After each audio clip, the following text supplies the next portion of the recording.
ہدایت کا وعدہ مجاہدے پر ہے، سہولت پر نہیں ہے. ہدایت کا وعدہ مجاہدے پر ہے، سہولت پر نہیں ہے.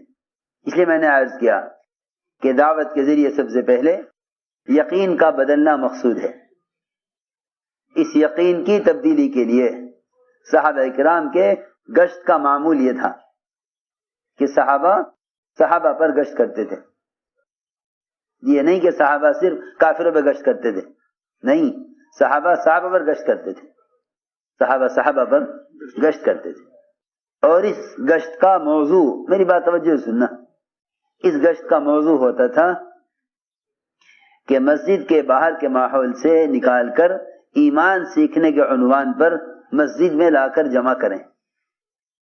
ایمان سیکھنے کے عنوان پر مسجد میں جمع کرنا یہ صحابہ کے گشت کا موضوع تھا. ایمان سیکھنے کے عنوان پر مسجد میں جمع کرنا یہ صحابہ کے گشت کا، ہاں میری بات توجہ سننا، یہ صحابہ کے گشت کا موضوع تھا. ایک سے ملاقات کیوں کرتے تھے؟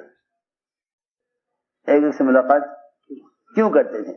ایک سے جا کر ملاقات کرتے تھے اور خوشامد کر کے کہتے تھے کہ تھوڑی دیر کے لیے ہمارے ساتھ آ جاؤ ایمان کے حلقے میں تاکہ میرے پر ایمان لے آویں. حالانکہ صحابہ کرام ایمان کے کمال کو پہنچے ہوئے، ایمان کے کمال کو پہنچے ہوئے، کہاں ہمارا ایمان اور کہاں صحابہ کا ایمان. حضرت عثمان رضی اللہ عنہ کے بارے میں حضرت عمر فرمایا کرتے تھے کہ عثمان کا ایمان اتنا ہے کہ اگر اس کے اکیلے کے ایمان کو ایک بڑے لشکر پر تقسیم کر دیے جاوے تو سب کے لیے اتنا کافی ہو جاوے جتنا ایمان ایک مومن کا ہونا چاہیے. ایسے صحابہ ایمان والے، اس کے باوجود یہ معمول یہ ملاقاتیں کر کے کہتے تھے کہ تھوڑی دیر کے لیے ہمارے ساتھ آ جاؤ مسجد میں ایمان کے حلقے میں، اب پر ایمان لائیں گے. عبداللہ ابن رواحہ کہتے تھے قم بنا نؤمن ساعتا، آؤ اٹھو ہمارے ساتھ، اب پر ایمان لائیں گے. حضرت عمر فرماتے تھے کہ آؤ ہمارے ساتھ، اب پر ایمان لائیں گے. اور فرماتے تھے حضرت عمر رضی اللہ تعالیٰ عنہ کہ میں تمہیں ایمان کے حلقوں میں اس لیے جمع کرتا ہوں تاکہ میرے ایمان میں ترقی ہو. کیونکہ بعض لوگ ایسے بھی ہیں جو ان تمام باتوں کو نہ جاننے کی وجہ سے یوں کہہ بیٹھتے ہیں کہ کیا ضروری ہے کہ بھئی مسجد ایمان کے حلقوں سے ایمان بنے گا، اور بھی تو طریقے اور بھی تو ذرائع ہیں.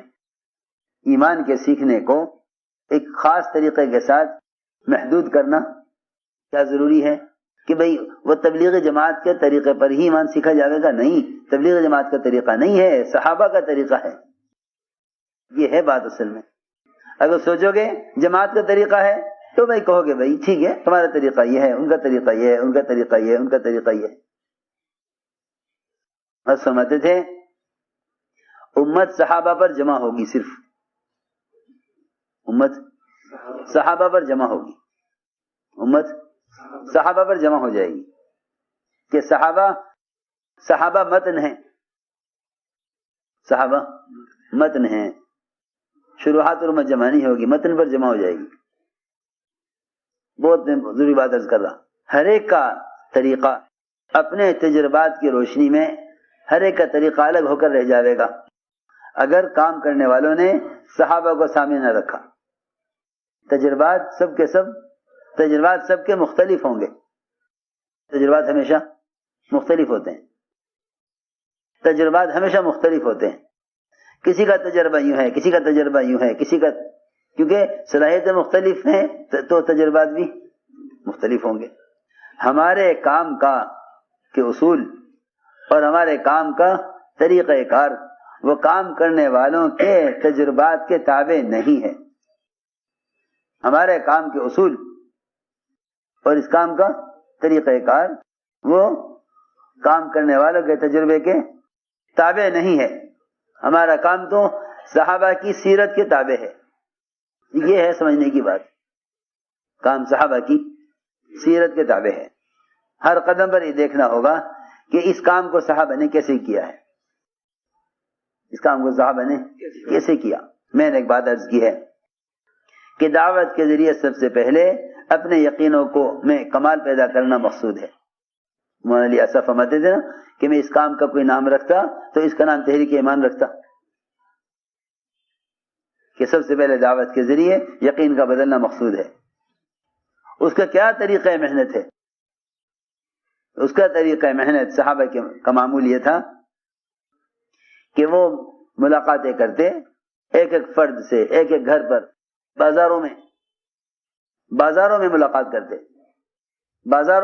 کرتے. ابو ہریرہ رضی اللہ تعالیٰ عنہ مدینے کے بازار سے لوگوں کو نقد اٹھا کر مسجد میں بھیجتے تھے کہ مسجد میں تعلیم کا حلقہ ہو رہا، تم بازار میں ہو.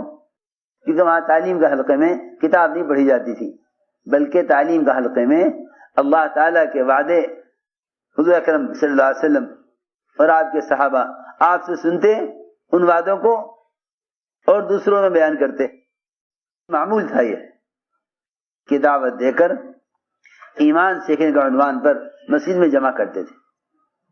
معاذ بن جبل رضی اللہ عنہ فرماتے تھے اجلس بنا نؤمن ساعتن، آؤ ہمارے ساتھ بیٹھو کچھ دیر کے لیے میرے پر ایمان لے آویں. یہیں سے امام بخاری رحمۃ اللہ علیہ نے یہ بات ثابت کی ہے کہ مجالس ایمان کی تقویت کا ذریعہ ہیں. معاذ بن جبل رضی اللہ عنہ کے عمل سے یہ بات ثابت کی ہے کہ مسجدوں میں ایمان کے حلقے یہ ایمان کی ترقی کا ذریعہ ہیں. میں نے پہلی بات میں عرض کر رہا کہ ایمان میں کمال کیسے پیدا ہو. ایمان میں کمال کیسے پیدا ہو؟ جتنے مسجد سے باہر کے پھیلے ہوئے مادی نقشے ہیں، ملاقاتوں کے ذریعے ان نقشوں سے مسلمان کو نکالنا، یہ ملاقات کا مقصد ہے. یہ ملاقات کا مقصد ہے کہ اس مادی نقشوں سے مسلمان کو نکالو. اور مسجد میں ایمان کے حلقوں میں غیب کے تذکرے اس طرح سناؤ کہ جتنے بھی دنیا کے مادی اسباب ہیں ان ساری شکلوں سے نہ ہونے اور محض اللہ کی ذات عالی سے عملوں پر کامیابیوں کے ملنے کا یقین پیدا ہو. یہ مقصد تھا گشت کر کے لوگوں کو ایمان کے حلقوں میں جمع کرنے کا، تاکہ جتنے مادی نقشے مسجد سے باہر پھیلے ہوئے ہیں ان سارے نقشوں سے کچھ نہ ہونے اور محض اللہ کی ذات عالی سے عمل پر ہونے کا یقین دل میں پیدا ہو. یہ ہمارے گشت کا موضوع ہے، کیونکہ دلوں کے متاثر ہونے کی جگہ اصل مسجد ہے. دلوں کے متاثر ہونے کی اصل جگہ مسجد ہے. باہر کے ماحول میں بات کرنے سے وہ اثر نہ ہوگا جو اثر مسجد کے ماحول سے ہوگا. یہ تو یعنی بے شمار قصے ہیں صحابہ کے، بے شمار واقعات ہیں صحابہ کے کہ مسجد کے ماحول سے کس طرح دل پلٹتے تھے. وفد ثقیف نے کہا اسلام تو قبول کریں گے، نماز نہیں پڑھیں گے، زکوٰۃ نہیں دیں گے. آپ نے فرمایا صحابہ سے انہیں مسجد میں رکھو، مسجد کا ماحول ان کے دلوں کو اسلام کے لیے نرم کر دے گا.